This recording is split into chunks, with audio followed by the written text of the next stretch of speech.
ভগবান যেখানে সেই প্রিন্সিপালের পর যখন বুদ্ধিযোগের কথা বলছিলেন, বলতে বলতে ভগবান 53 নম্বর 53-তে এসে বলছেন, শ্রুতি বিপ্রতিপন্না তে যদা শাশ্বতী নিশ্চলা।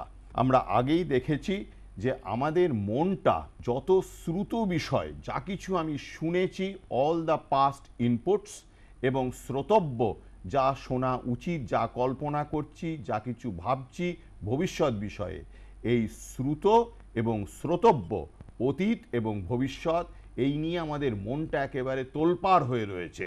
তো এইভাবে যদি শ্রুতির দ্বারা আমাদের যে প্রতিপন্ন তোলপাড়, একদম যাকে বলে মাইন্ড ইন অ্যাজিটেশন, সেইখান থেকে যদি আমরা প্রতিপন্ন হতে পারি, মুক্ত হতে পারি, সরে আসতে পারি, তাহলে আমাদের বুদ্ধিটা কি হবে? স্থিতি নিশ্চলা, একটু স্থির হবে, নিশ্চল হবে। তাহলে কি হবে?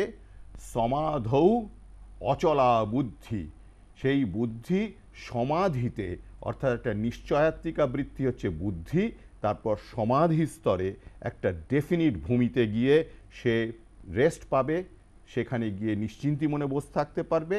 সেই অবস্থাটায় যোগম অবাপসসি, তাকে যোগ বলা হয়েছে।